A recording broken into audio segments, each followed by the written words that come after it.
नाही, आम्हाला योजनेचे पैसे नको. आमचा कापूस कधी 50,000 रुपये क्विंटल गेला, कांदा 5,000 रुपये क्विंटल गेला, मक्का 5,000 रुपये क्विंटल केली, तर आम्हाला कोणाच्या मदतीची गरज नाही.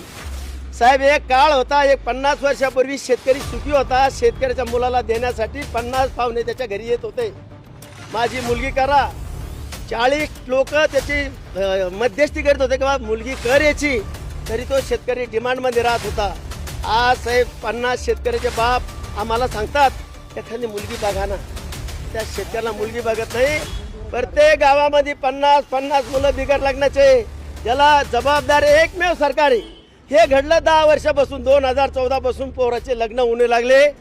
या पळशी गावामध्ये आता सध्या या मागच्या हप्त्यामध्ये 2 शेतकऱ्यांना आत्महत्या केलं साहेब. त्याचा मुलगा MBBSला हैदराबाद एम्समध्ये 10,000 रुपये पाठवू शकला नाही म्हणून त्याला गळ फास घेऊन आत्महत्या केली. दुसऱ्याला खर्चाला पैसे नाही म्हणून आत्महत्या केली. पेपरला आहे, पोलीस चिकाढांच्या याच्यामध्ये पंचनामा आहे, करमाडीच्या याच्यामध्ये पंचनामा आहे. ही अवस्था या सरकारनं करून दिली. एकमेव जबाबदार सरकार आहे आणि ते कोण आहे?